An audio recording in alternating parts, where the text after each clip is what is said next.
Okay, what are you worried about now? I'm worried about the track, the narrowness of it. What happens up there?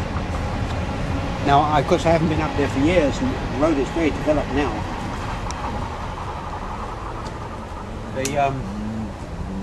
When I was there, the trucks went through the Dempster in convoy.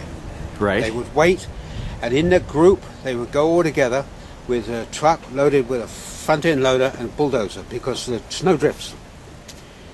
Now, that really wasn't a problem that I'm concerned about. When I got over the Richardson Mountains into the Northwest Territory, the road was an older road. It had been there for years, and it's very much elevated. Just must be in summer fine, just a fine road, almost straight. And the trucks just stay in track. They're like they're trains running on tracks. Right. They're all the same width, and they follow that track, and that track is wider than your track. Right. Yes. Now, yes. they don't deviate, and they don't need to grade it. They don't need to bulldoze it clear unless they get a super snowfall, which they don't get so much up there. So there's accumulation of winter snow there, which is quite hard and crusty, and 2 wheel marks. Now the wheel marks were just wide enough for me to ride a solo bike, which was not easy. The BMW being so wide, it was practically on the edges. But I was able to ride. I didn't even fall off in that section. So you just rode in a track? Rode in a single track. Okay. Now, that is a problem for you, because I don't think you can break that snow with a sidecar wheel. Uh-huh. What'll happen is you've got the bike in the track and the sidecar wheel 18 inches above it. You're going along like that until you get too much snow underneath and you can't go through. I don't know whether those pickup trucks running a narrow track and keeping this thing open. I don't know what it's like there now. Well, neither do I, so that's going to be part of the adventure. Yes, no. The ice road, once you... This is a little peculiar thing because it was completely strange to me. Nobody was telling me about it. I came to the end of Inuvik and the road just turns down into the river. Just goes on down into the river, and out in the river it goes. And there's signs, speed limits, and it's just like a highway. And it was wide and smooth.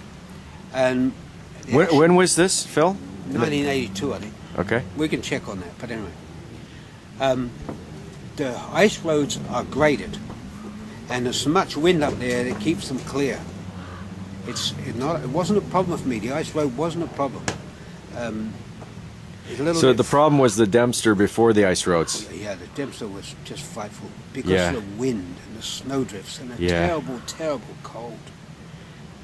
There's an area when you get past Eagle Plains Lodge and you come on still in Yukon, you've gone past Arctic Circle and you're still in Yukon, and you've got an open area to your left over to America, and the winds coming from the northwest when I was there, so it was blowing snow across the road. It was filling in the track, and the truck convoy went ahead of me and then radioed Eagle Plains Lodge. Mind you, I'm not supposed to be there, never admitted that I'm there, but all this is going on. And they say, send that biker up now. And when I got there, they were waiting with their earth moving equipment, and they cleared this track. That's classy. This slot was 20 feet deep. Now, whilst I was there, the snow is blowing over the top and falling into this slot. An hour later, it would have been impassable. A week later, it would have been 20 feet of snow again. Wow. And though they've raised the Dempster so the snow blows off it, when you get to Richardson Mountains, it doesn't so well because it's on the side of a hill. And the snow's blowing up against the mountains, and it hasn't got anywhere to go. Yeah. And that was nasty. At the top of the Richardson Mountains, over the top there, I was able to go all right. Down towards Fort McPherson, it was okay. Downhill, I didn't do much power. I fell off going down there and broke the windshield. Everything is brittle. Yeah. All plastic is just brittle. I broke my face shield, which was Bell, and it just crumpled. And then I put my sunglasses in, and before I could get them into my helmet, they crumpled into little pieces, into tiny little chips. And my BMW windshield, which is tough because it's good stuff, broke into pieces. Not just break in half. It just, once it broke, it shattered. Right. And I tried to ride without windshield. Right. Minus 30 or below. And I rigged up a face shield with two little holes in it, like I knew the Inuit used, but they're going slower. And the icy wind comes straight through the holes into your eyes. So I found two pieces of construction garbage, and I tied them to the front of the motorcycle, up the front forks, and I put my sleeping roll on that, and I peeped over the top of it, which was just fine unless you had to go down into a hole in it because you could see the road. But it made it, it's pretty grim. You've got to be very self-sufficient. And you think, well, I had camping equipment, all the survival equipment to live in such conditions, with the idea that I would make a fire, but you go above the tree line.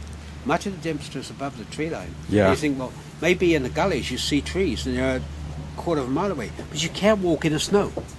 It's dry. You need snowshoes. And I never had to light a fire, which was fortunate. I tried to light a fire at Fort McPherson to get the bike started. I lit 2 fires from construction debris and tried to get the motorcycle warmed up. And all the fires did was burn holes in the snow. The snow was deep, and it just went deeper and deeper and deeper. And I never got the bike warm. And the construction people brought along a propane heater, like you dry a house with. Yeah, yeah. And they fired it up, and the motorcycle was going in no time. Okay. In Inuvik, the RCMP, which was not supposed to let me do this kind of thing, took their vehicle out of the police garage and put my motorcycle in. Nice. In Tuktoyaktuk, I stayed with Ed Gruben, who was the big contractor there, and I put it in a shed with all bulldozers, which were all running. Huh. And when I came out, I was so terrified by the Dempster. When I came out of Tuk, I rode into the wind across the ice road, and one side of the BMW stopped running, and I couldn't stop to fiddle with it. You understand, it's minus 30 or 40, and so wind chills minus 70 or 100, and I just had to ride on one cylinder. But a solo motorcycle went in one cylinder well enough, except I'm worried about the condition of the cylinder. It's not supposed to be getting fuel without burning it. Yeah. And when I came to the Mackenzie River Delta, you begin turning left, and you get some islands, and you get a little scrub tree, and you get bigger tree, and more trees, and you get a forest. And once I got out of the wind, that side of the bike started up, and I never had any further difficulties with it. Huh. The motorcycle was sold after this trip. The motorcycle had been on Fennell's Follies 1, 2, 3, which is an outward bound school, a very severe test. Then it went to South America and back at great speed, done as fast as it could be done. And that was 47,700 kilometers in 11 weeks through 23 border crossings. So a lot of complication with that. Then, when I got it to Vancouver, I parked it, went to Tuk and back with it, and then the motorcycle was sold. It was a filthy, dirty-looking thing. It was all brown, and it was sold, and in the condition it was in. And I didn't hear about it until the year before last. I went to a BMW rally, and they told me, one man said, my brother still has that bike and it's still running.